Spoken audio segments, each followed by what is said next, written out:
the really important thing there is, as a leader or as a head coach, you need to know yourself. When we're a young coach coming through, we think we know everything and we think we can do everything. And the longer you coach, the more you realise, know your strengths, coach to your strengths, and then bring other people in that complement, supplement and add to the team environment. Eddie Jones, welcome to the show. Nice to be here, mate. Really glad to have you here. So why write a book on leadership at all? Do you want the world to have better leaders in it, or are you trying to synthesize what you learned? What was the compulsion to do it? Well, on the back of the last book, Macmillan approached me during the lockdown to do a book on leadership, and I'd always thought there was a couple of books when I was growing up as a coach, learning my trade, that I really appreciated the help I got from. One was from Pat Riley, the LA Lakers, Winner Within, and the other one was Bill Walsh from the San Francisco 49ers, which I think is called Winning Edge. And I thought, well, maybe if I can put down some of the thoughts that I've had in my career, it might help some young aspiring coach coming through to help them in their difficult way of learning how to be a coach. Why do you think it is such a difficulty? Why is leadership such a fine skill to attune?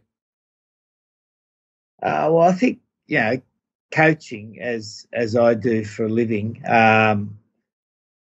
it appears easy, but it's such a complex, convoluted, ever-demanding profession where you're dealing with young athletes who increasingly want to be more individual, which is the way the world is.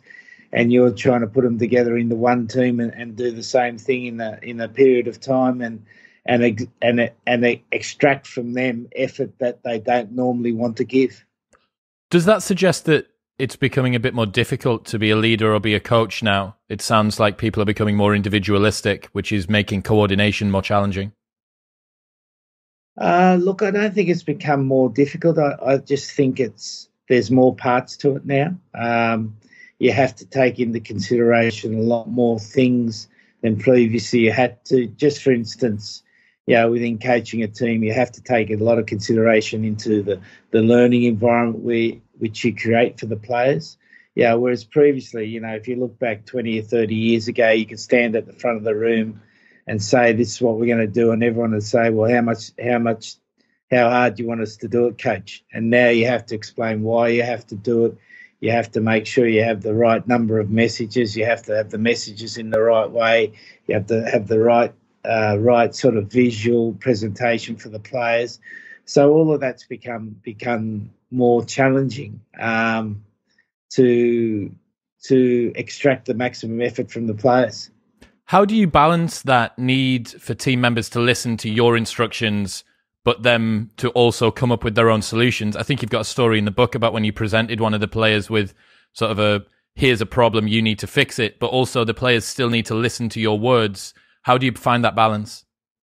Yeah, well, increasingly, Chris, it's more about the players finding their own solutions. I think coaches are more facilitators now, and what we need to be really good at, though, is setting the standards of performance and making those performance standards very clear for everyone, but then guiding the player to where they need to go to achieve those standards rather than commanding the players to do it. That's interesting. When do you think that you're at your best? Are you at your absolute best now as a leader? Well, I think you never get there, mate. I think you're always chasing it. It's like that elusive dream. It's that pie in the sky type thing where you're always trying to become a better coach and a better leader.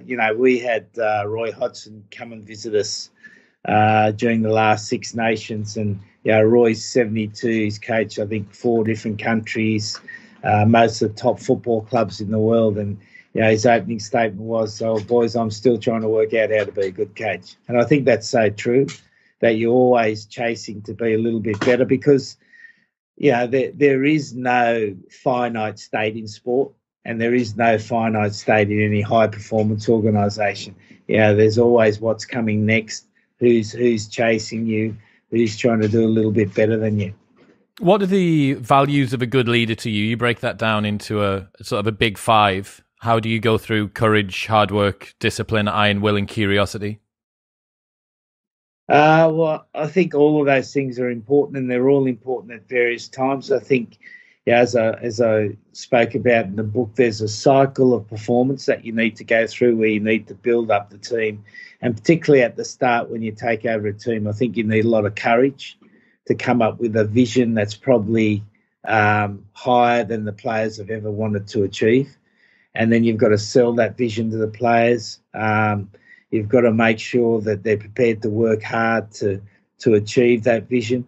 And that message has got to be fresh all the time because, you know, the more you can repeat the message, the more chance you've got people of believing it. You know, that's the one thing that's very consistent. We were lucky enough recently to get Doug Lemoff in, who's a school teacher in the USA. And he started a number of schools called Uncommon Schools, and he's basically set up schools in the most underprivileged areas in the cities of America and created this fantastic learning environment where kids are doing significantly better than the norms for their areas. So we got him in to create, to get our coaches to learn more about being better teachers rather than just being coaches, because that's what it is now. It's teaching the players, you know, guiding them, sometimes telling them, and most of the time trying to create the environment for them to learn by themselves. Is there an insight that was surprising to you when learning what he does, or was there something that you realized that you were doing incorrectly? Well, it's not as severe as that, but what it is, it's the nuances of getting the message through. Like he did this presentation on rugby, and he doesn't know anything about rugby, but he did this presentation, and our coaching team sat there in awe about his ability to capture the information succinctly, put it into a way that most people can remember it. So it's that understanding of how the brain operates, understanding then how you create that right message for the players so they're able to remember what you're doing. And just some of the things, you know, like if you want the team to do if you want a team to follow a tactical area of the game, the need to practice that at least 4 times during the week, the brain won't take that in unless you do it 4 times. And if it's more of a message, if you haven't repeated that message at least 7 times during the week, the chances again of the players being able to remember that message is not great.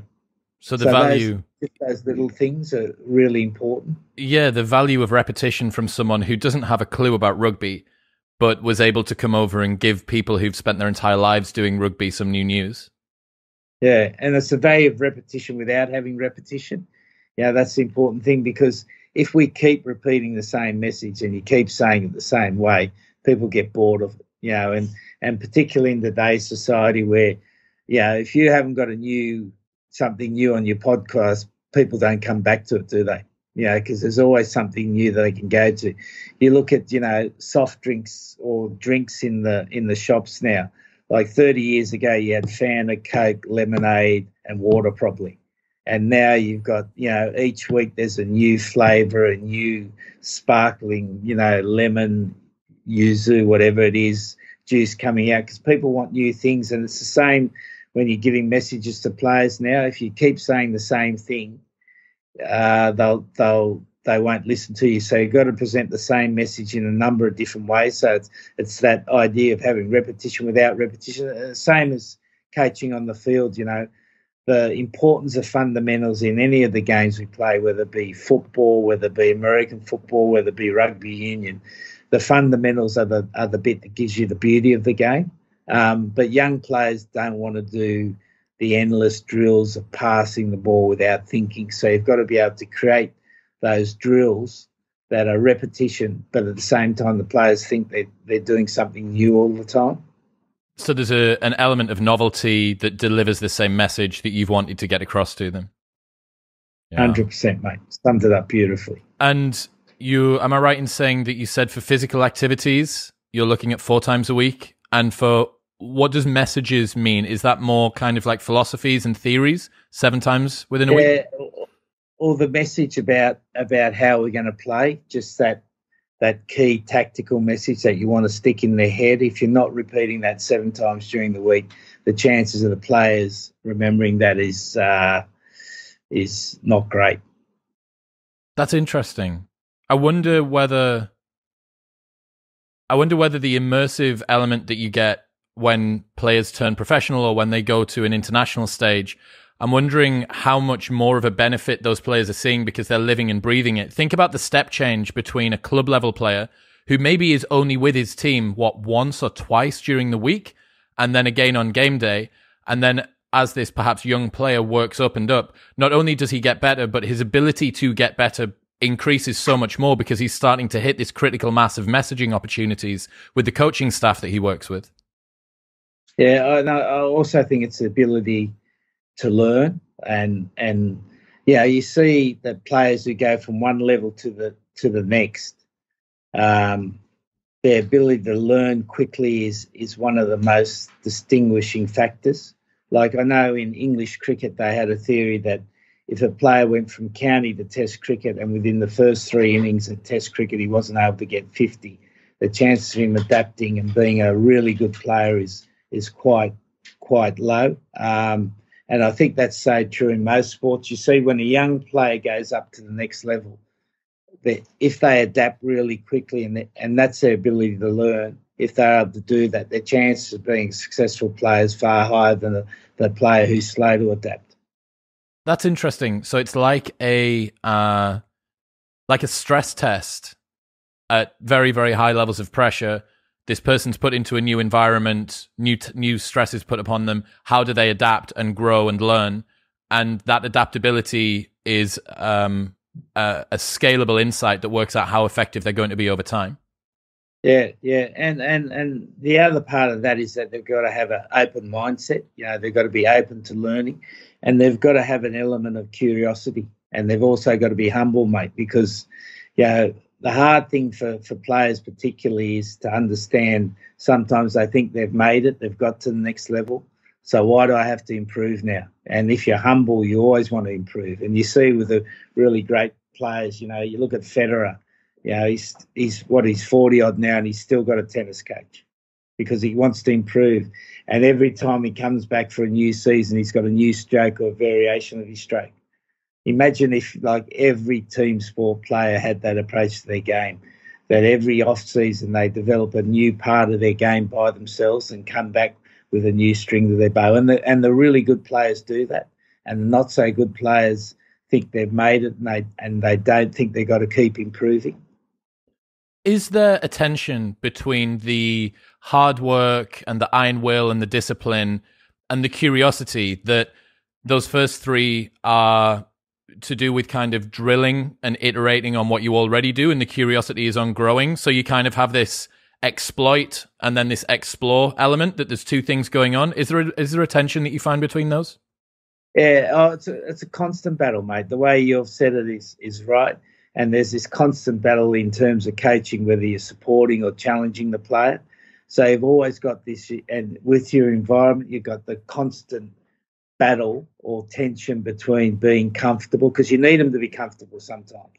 If you keep pushing all the time, they get too uncomfortable. But then when they start sitting comfortably on the chair, then you've got to make sure you make them a bit more uncomfortable. So, in terms of high performance environment, that's one of the things you're constantly appraising, that support challenge, that comfortable uncomfortableness, that sitting and moving. You're always appraising where you need to be and trying to find the right way to keep moving forward.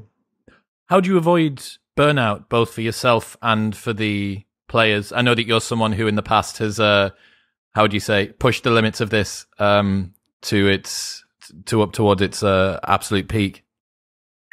Yeah, well, I think the first thing is you've got to keep loving it. If you really love something, it means a lot to you. You don't get burnt out, because the passion's there, the desire's there, the enthusiasm there. And it's, I never feel like I'm doing a job. I always feel like I'm doing something I love doing. and that's why I'm still able to coach at 61, because it's not a job to me. It's something I love doing. And I think the mistake I made when I was a younger coach was that I expected everyone else, players and assistant coaches, to have that same desire to want to be like that all the time.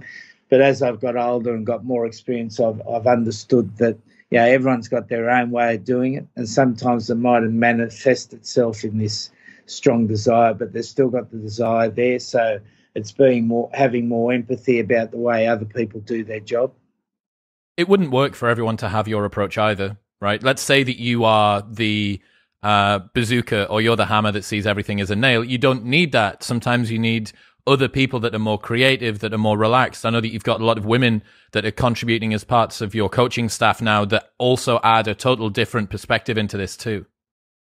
Yeah, well, I think, the recent period of time has shown how important diversity is in life. Not that anyone thought it wasn't, but I think that's really reinforced. And I think in the sporting environment, it's become even more important to understand how important diversity is, and that respect's almost more important than harmony in a team organisation. I think having the respect of diversity, respect of different opinions, respect of people's backgrounds, respect of gender, all of that is just so important to an environment now.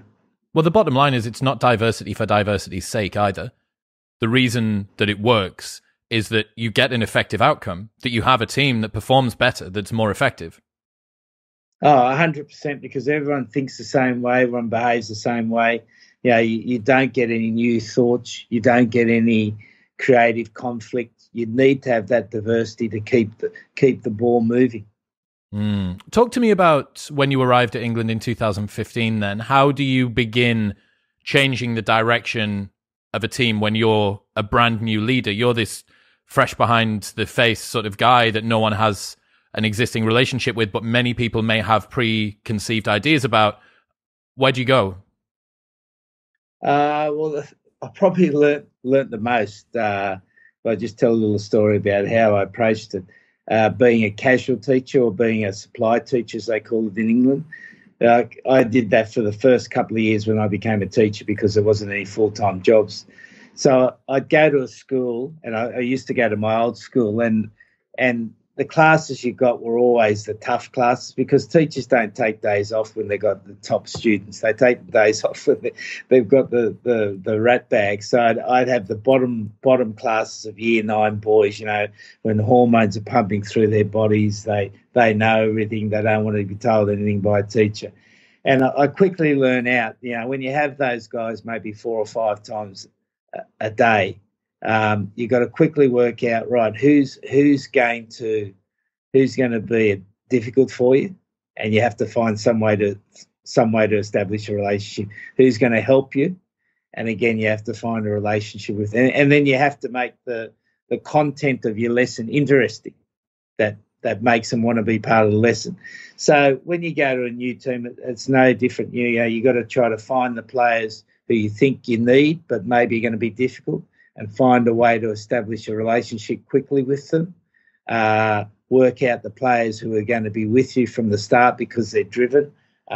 Make sure they understand your philosophy and where you want to go, and then create a training program that's interesting, that makes the players want to be there. And so you do that process, and when you're with the England side, you've got 5 days to do that before you play a game. So it's, you got to get on your horse and you got to do it quickly. Talk to me about how you bridge the gap between the difficult ones and how you encourage and utilize the motivation of the driven ones. Have you got any strategies around how you approach that?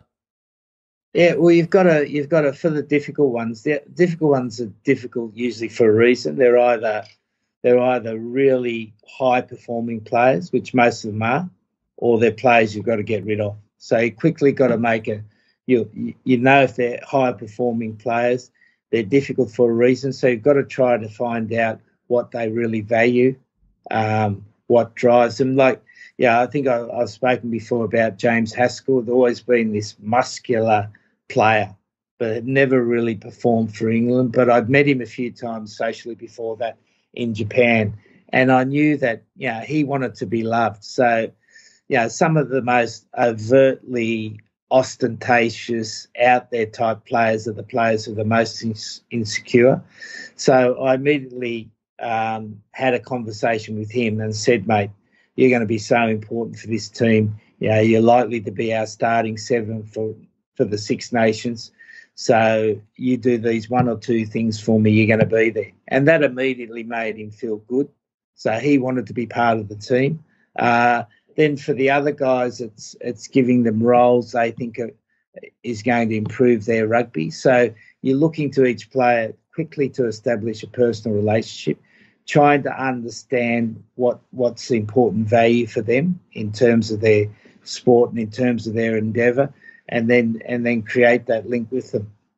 So with the difficult ones, you're looking to either bridge that gap or get rid. And with the guys who are driven, you're trying to give them responsibility that allows them to take ownership and move forward.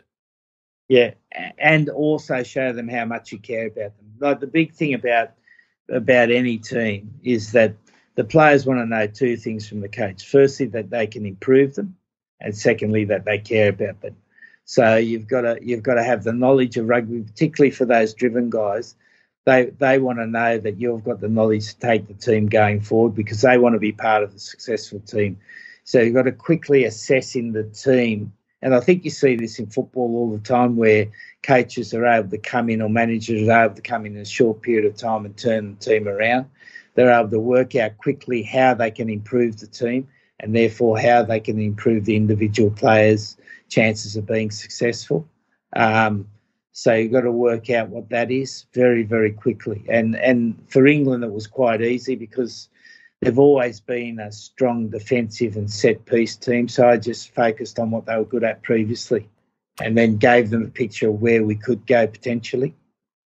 It's interesting as a non-professional athlete looking at these pros because from our perspective, these guys just look like athletic titans, right? Just these immovable objects that go on the pitch and completely work to what the tactics say that they're supposed to do. But you're right. The only reason that a manager or a coach is able to step into a team, whether it be football or rugby, and make a quick change, they're not changing the skills of the players. The players haven't acquired some new move or something within the space of one day or 1 week that this coach has been there.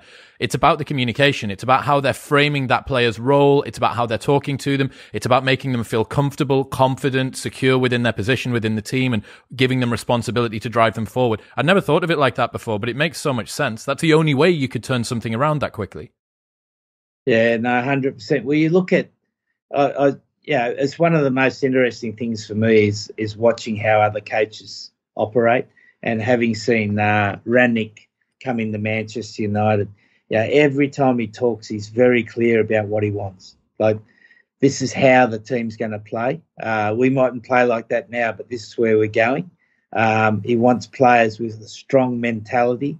It doesn't matter how talented they are, they've got a strong mentality. And you can see, every time he talks to a media conference, he's talking to his players. So he's reinforcing, we've said about reinforcing the messages. He's constantly reinforcing the messages he'd be telling them in the team room. He's saying that to the media. So they're hearing that, right? So we know what this bloke wants. For us to be successful, if we're going to do this, we've got to do these things. And at the same time, I'm sure he gives them enough freedom to impose their own personality on the team. I reckon that's another important point that, a team generally wants to be like the personality of the coach. But at the same time, the coach's skill is being able to not delete the player's personality from that. So you want the players to be themselves, but you want them to be part of a group that plays like the coach wants them to play so they get on the same page, but at the same time for the players to be able to be their own personality. You see this in businesses as well, right? The owner or the director or the CEO or whatever. The culture is just a trickle-down little microcosm of whatever it is that they do. In any case, you see elements of their personality born out in the company culture. It is just like a little projection of how that person operates.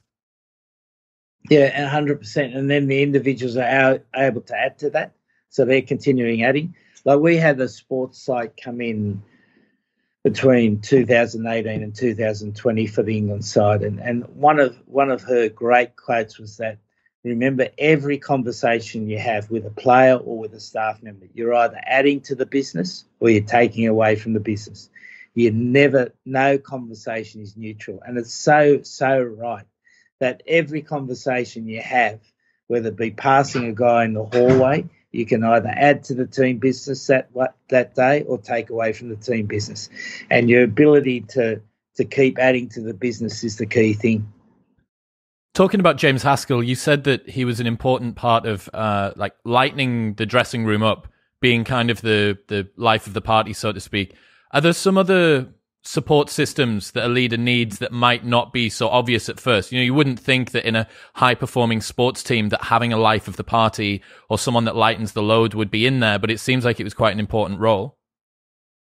Mate, it's really important. And again, it's that diversity of character that you need.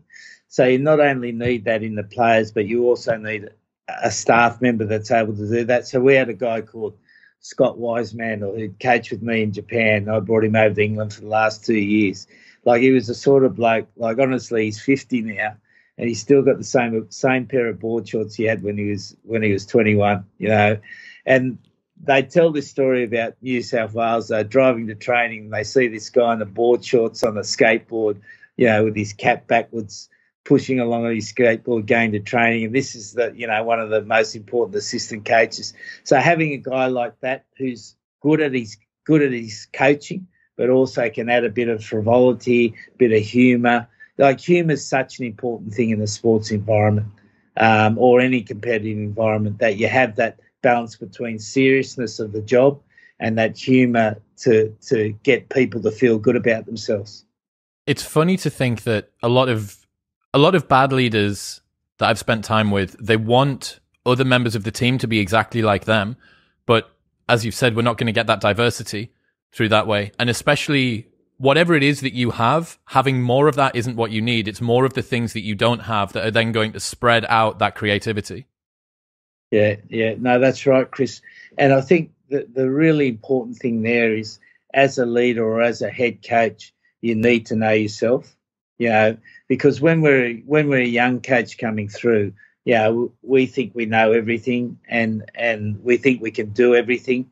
And the longer you coach, the more you realise, know your strengths, coach to your strengths, and then bring other people in that complement, supplement, and add to the team environment. I'm fascinated by the idea that the coach can use opportunities with the press as a chance to communicate to the players. I think that I mean, you've had some pretty advanced media strategies over the last few years, the way that you went out and attacked the All Blacks in advance of your game with them. And then there was the sort of the V formation that you guys formed around the haka. Can you explain sort of the plan behind that whole week? Yeah, well, New Zealand are the darlings of world rugby. You know, everyone loves them, and they should, because they're the most successful team in the world. So they've got this mystique about them with the black jersey, doing the haka. And having lived in Japan, I know how much the Japanese love them. So with a guy that's worked with me for 20 years now, David Pembroke, who's one of the brightest people I know, he always at the start of the week will send me some lines about where we think we should go. So firstly, we wanted to put the New Zealand media on call, that we wanted them to stir them up a bit. So they'd ask Steve Hansen, who was the head coach, some questions. So we came up with that line of, they're just fans with keyboards, to stir that up a bit. And then we wanted to make sure that New Zealand understood we were coming after them. So we used some language at the start of the week about how we're going to chase them down the street and all these sort of things. And the busiest person in the New Zealand camp would be the sports psychologist, who was, you know, well renowned and one of the most successful. And then we had this idea, right?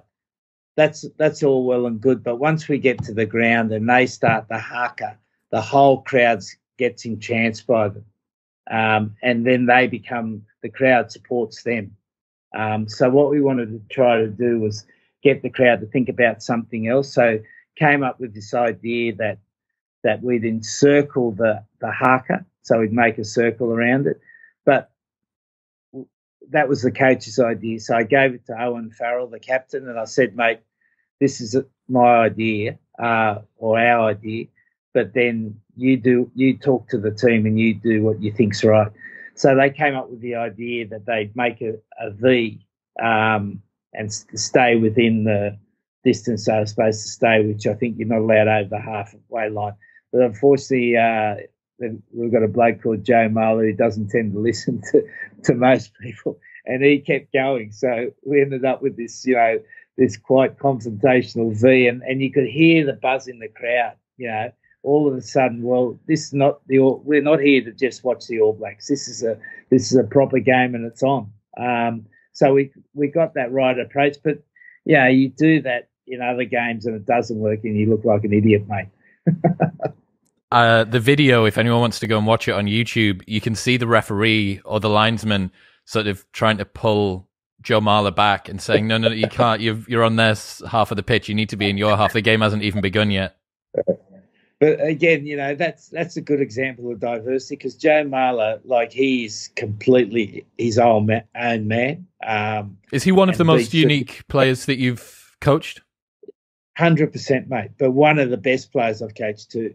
Great team man, really respected within the team. But he's got his own way he wants to be portrayed, and we give him the freedom to do that. And as a result, he keeps wanting to play for England. He's retired 2 or 3 times.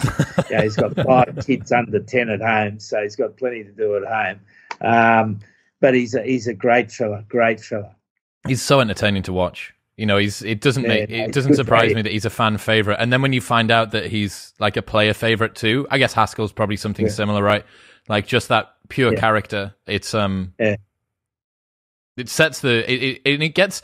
You have to forget. Or people sometimes forget when we talk about high performance that although sport is about winning and about performing effectively, it is an entertainment. I know that you've got some problems at the moment to do with the ball in, ball out of play time, which, although partly that's to do with how the game's played and the dynamic, it's also to do with how enjoyable it is to watch. So if you've got a character on the pitch with his crazy hair and his mad after match interviews and there's things that the referee's mic picks up as he's Joe Marler's giving the referee a slap on the arse or whatever it might be, that kind of makes for a spectacle that people want to watch.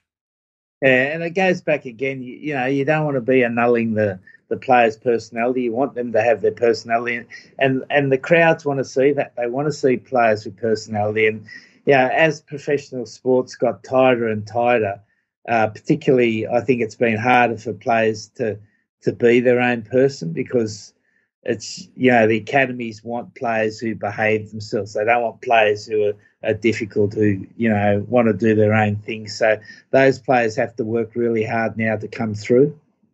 Is there almost a sense of deprogramming that when they get to the top level, that you go from being a wild young kid, you need to show to the academy usually, if you've got some academy coach, my housemate's the ex-physio of the junior academy at Falcons and now the junior first team, and I think that they want kids that show that they can listen to discipline. They want kids that can do the thing, but then you get to the top flight and actually you're almost trying to deprogram that. You're trying to bring some of that individuality back out again.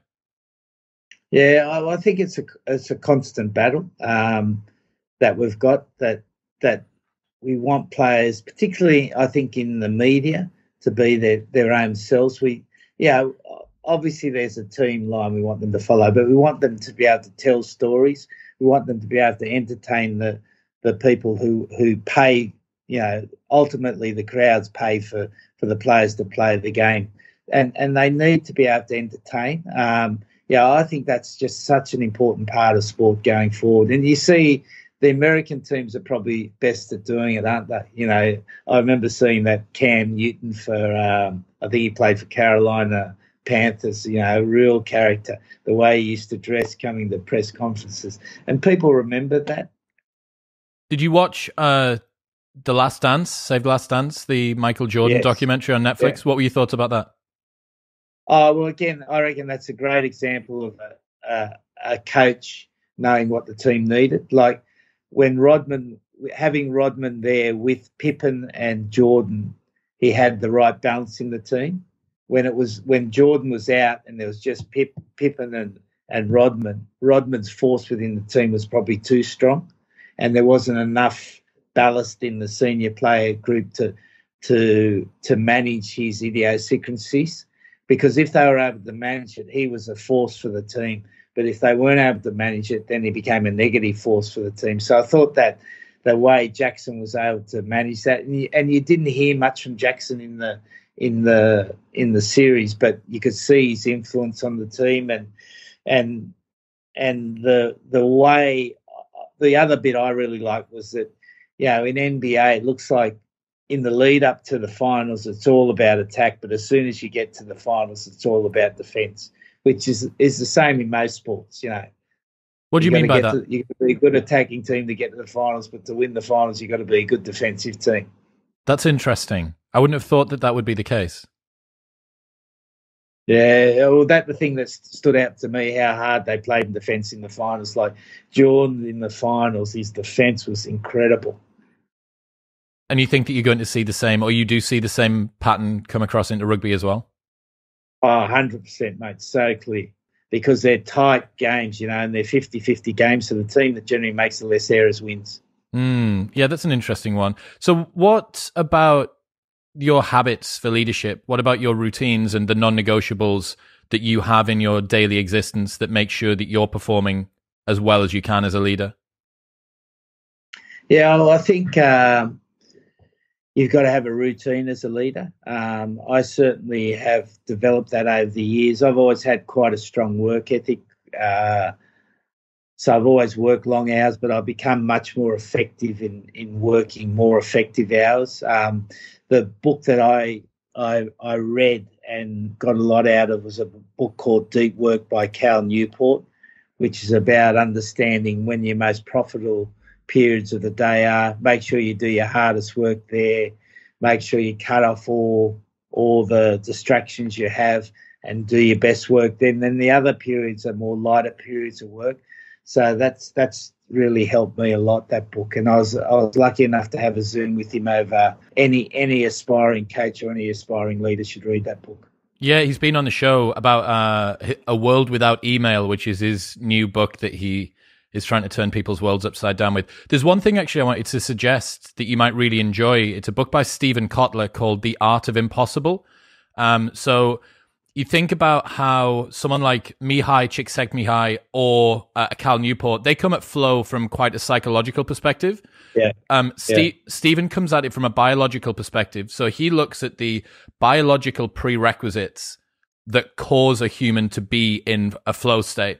And that book's really, really impressive. There's something nice about having someone that's like spitting sawdust around what you need to do in order to prime your body. So it's a primer on peak performance.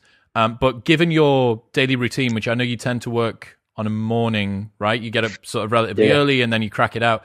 That aligns really, really closely with what Stephen talks about. And he's done some of the most advanced flow research on the planet. He owns the Flow Research Collective, which is this big group and blah, blah, blah. And it's funny how people that maybe don't know the neurology of why it's happening, they just arrive at an effective strategy simply by trial and error. Yeah, no, I'll read that book, mate. That's a good tip. Good man, good man. So talk to me about some of the new additions to your team. We've spoken about the fact that we've got women on board, and you've touched on there's a media person. You've got a guy that used to speak to psychopaths and stuff, and you've got all manner of different team members. Who are some of the interesting new ones? We've put on we use a forensic psychologist now, and she used to assess psychopaths in one of the jails in England, and basically to see whether they were going to kill again. And if they were going to kill, they had to stay in a high security jail, obviously. If she felt they could move to a more less secure, or so she tells a story about how she'd sit in the jail room with these psychopaths, having to try to analyse them. So we've got her on to work with the coaches. So it's the first time we've had a psychologist for the coaches. So she's not just working. Sorry, she's not just working with the players. You've got her working with the coaches to assess their mental state as well. She's working with the coaches to improve our collaboration as a team, and also to improve our language and our communication, just as we spoke about before.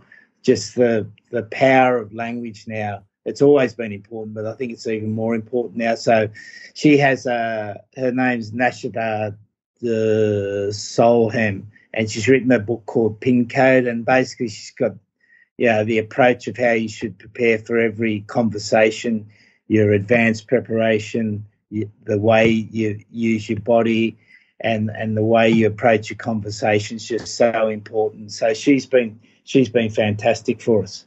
That's interesting. I'm going to steal that, and I might ask you for an intro to her once we're finished as well. That sounds. Come on, mate. Yeah, that sounds really interesting.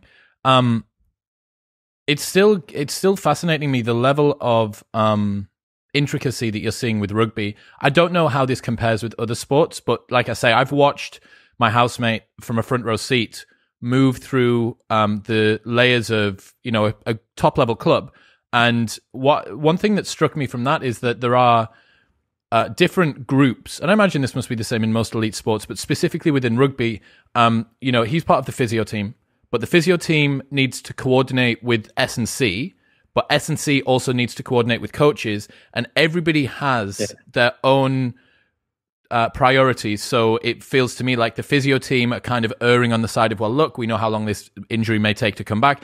The coach wants the guy to be on the pitch. The S&C person wants to deliver the player to come back on the pitch. So it makes sense that coordination and communication between you guys and really, really getting that right and not causing rifts and politics within that coaching community, even before you even get to the players. It makes a lot of sense that getting that right is pretty crucial. Oh, it's absolutely crucial, mate. And it's having that holistic approach to the player, that you can't treat the player for just one thing, that everything's connected. So their physical state is connected to their fitness level, which is connected to their ability to play the game.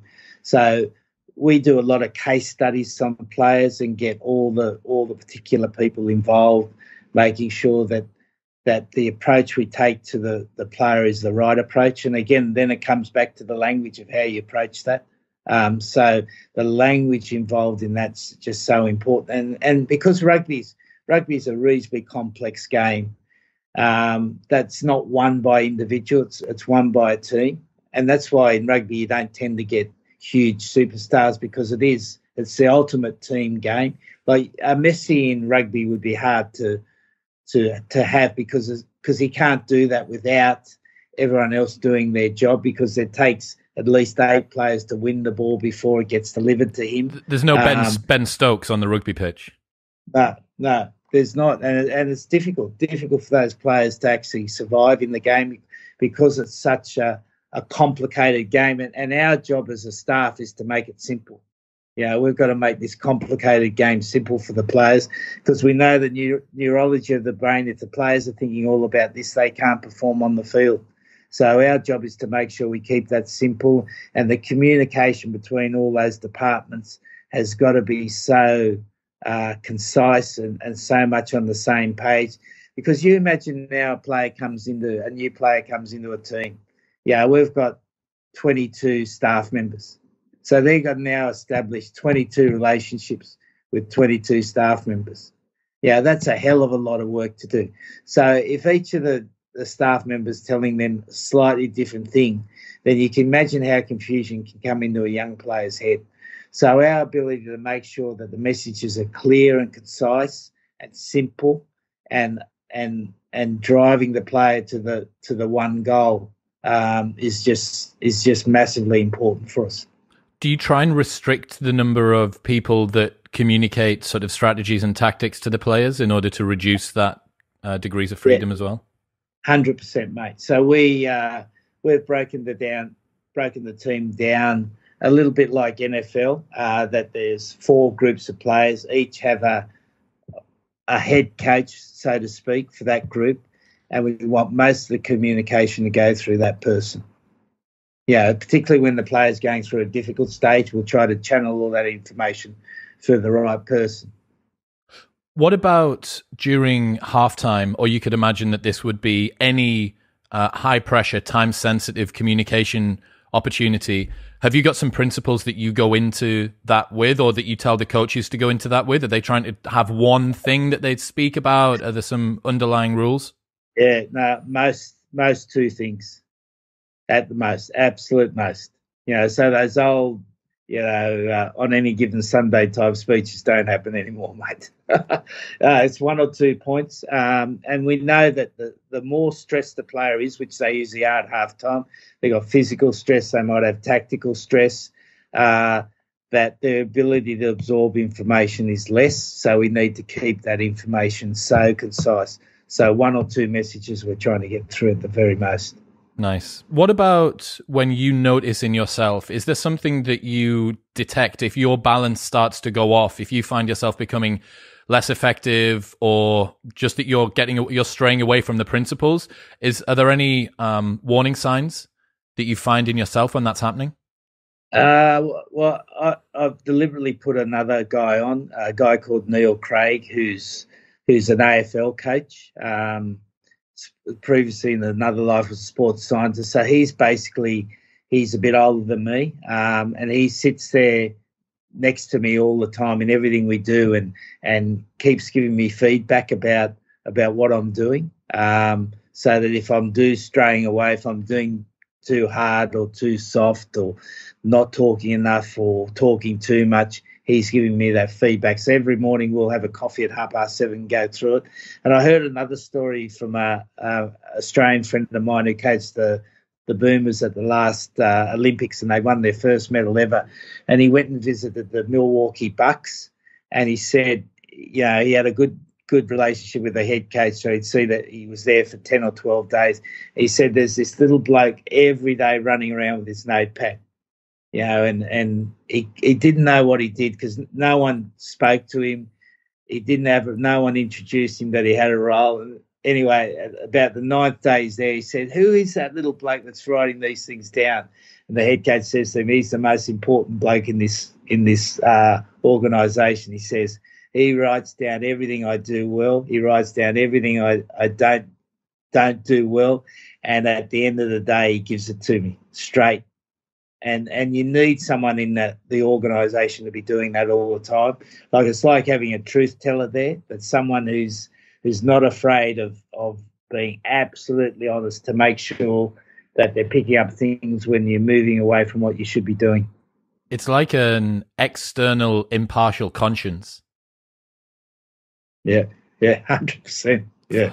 Well, I mean, that's exactly right. The situations are so highly charged and emotional, especially when you're getting toward game time, right? We've got the World Cup coming up in less than 2 years now. Your ability to judge your own performance and remember what you said and what you did is basically zero. Like, you're the worst witness to your own mind, but to have someone there who's on your shoulder, what do you call that person? Is he the coach's coach? What is he? Well, we just call him Craigie. He doesn't have a role, mate, but everyone knows what he does. Okay, keeps you in check. Because he's seen as being neutral. He's also acts as a source of that any of the players or the coaches can talk to, because he knows nothing about rugby, knows absolutely zero, which is the best way, So they have very honest conversations. So he not only acts as that for me, but he acts it for the coaches and some of the senior players as well. What's this story about a samurai sword and a kiwi? Oh, right. Oh, that was just like, because the players have so many meetings, we're always trying to come up with novel ways of reinforcing the theme as we were talking about. So we had, as we said with the New Zealanders, we had that theme, we're chasing it, we're after them, we're after them this week. They're not coming after us, we're going after them. Anyway, I'm a half Japanese, so I always wanted to have a samurai sword. I always thought of myself as a samurai. If I was born 700 years ago, I would have been a samurai. I don't know how many fights I would have lasted. But anyway, we're down in Miyazaki, this tiny little coastal town, for a week. And I asked the interpreter who'd worked with me for a period of time to go and try to buy me a samurai sword. So she traced around Miyazaki and found this tiny little shop, and only one person could go in the shop. It was that small, and there was this man in there about aged 80, and he'd been collecting these samurai swords. So he had this collection of samurai swords, and the one that we bought was about 300 years old. Like, we had the papers that said it was a legitimate samurai sword. So that was that was like a childhood dream to have that. So I thought, now how am I going to use this? And I thought, well, we can't use it on any of the players because it might be a nasty cut. So I thought, oh, well, kiwi fruit. So the night before, I got some kiwi fruit up in my room, and I was practicing chopping this kiwi fruit up. And so, we've had the team meeting, gone through all the tactical stuff, and I said, boys, this is what's going to take. We're gonna chase them down the street. We've got to chop them in half and just cut up some kiwi fruit. And there was a bit of fun, everyone's laughing and everyone wants to see the samurai sword afterwards. So it was just a way of reinforcing the message. I want to see the room service assistant that arrives at your room with dinner that night as you've got a samurai sword. This half Japanese man's got a samurai sword in his shorts and vest, whacking 7 shades of shit out of a kiwi on his desk. Yeah, I'll probably get arrested, mate. I wanted to bring the samurai sword back to England, but I think I'd get arrested if I brought it back. Dangerous weapon. Yeah, I heard you say. I was watching one of the many Eddie Jones press interviews compilations that exist on YouTube, and you said, "I never worry about things I can't control." How do you avoid being swept away in those uncontrollable concerns and stuff like that? How do you notice when you're getting outside of your domain of competence and control?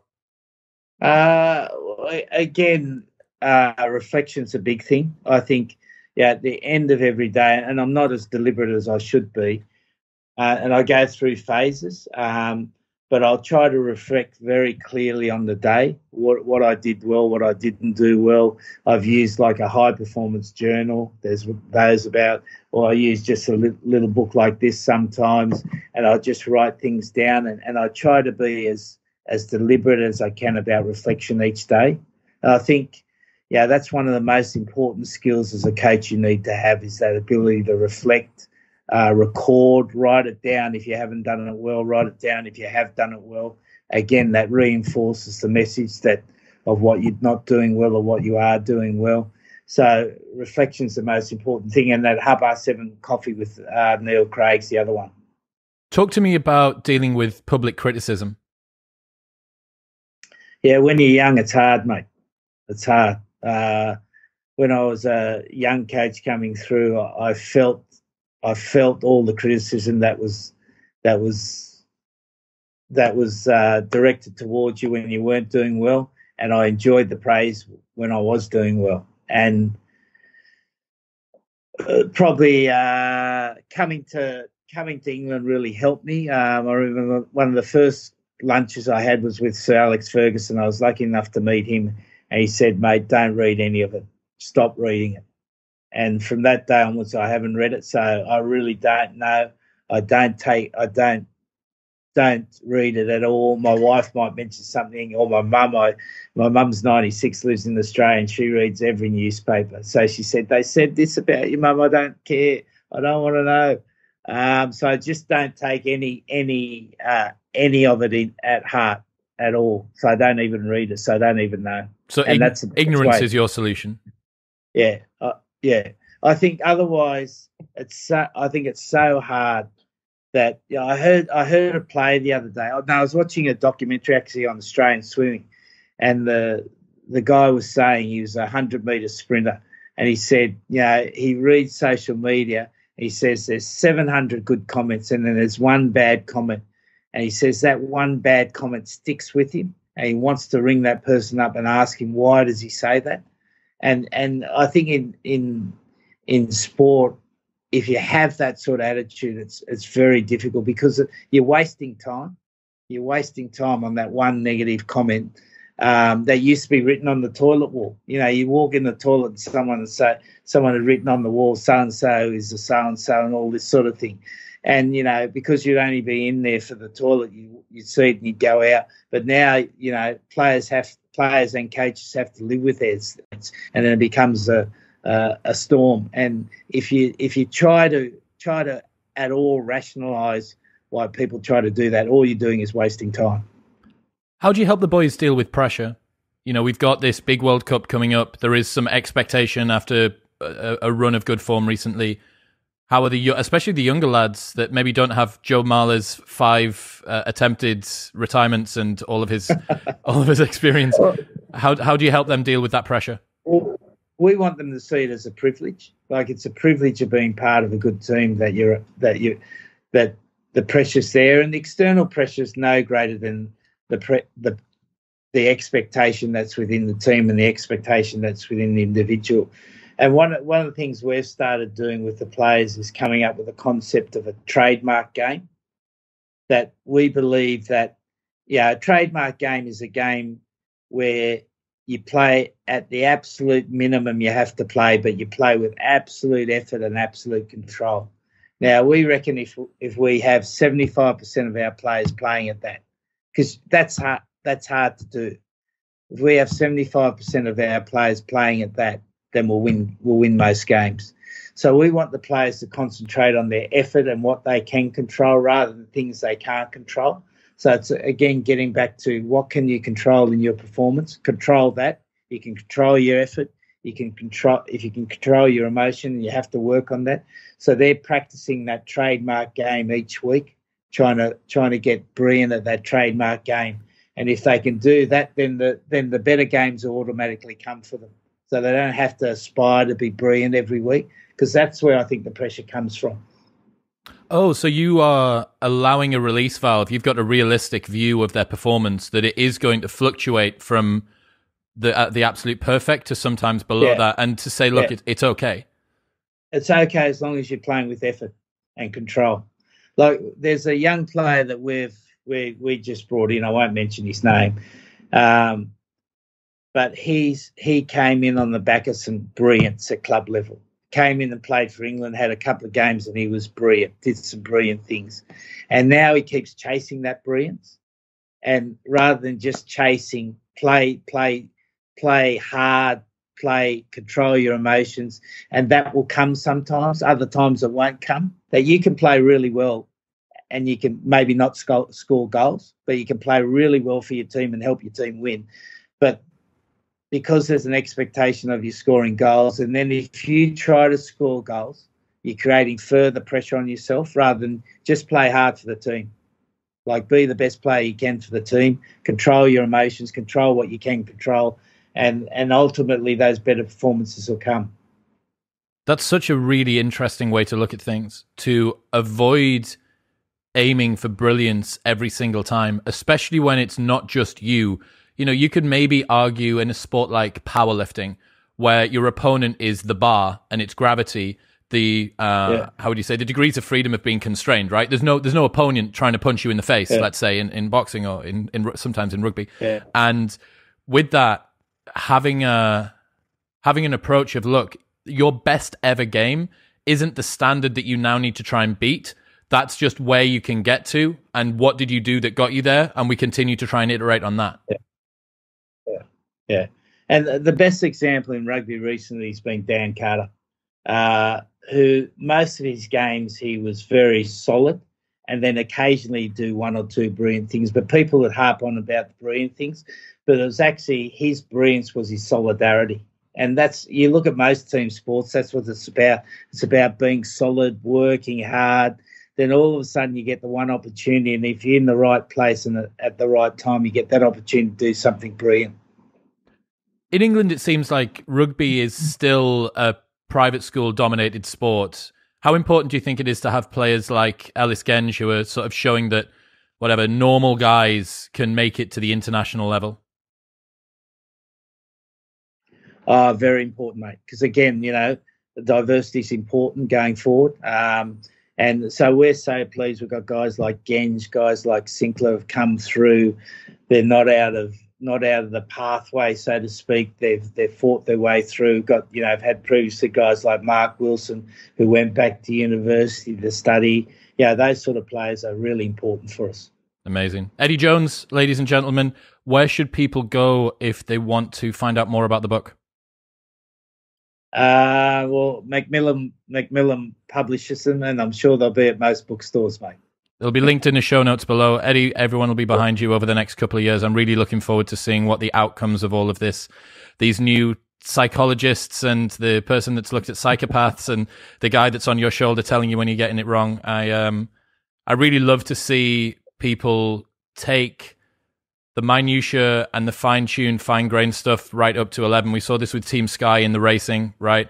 You know, we saw what happens when you really take a granular view and then you deploy that to a team in a way that makes sense. So yeah, man, I'm confident going into 2023. All the best luck. Good on you, mate. I really enjoyed chatting to you. I enjoyed your questions. So all the best, mate. What's happening, people? Thank you very much for tuning in. If you enjoyed that episode, then press here for a selection of the best clips from the podcast over the last few weeks. And don't forget to subscribe. Peace.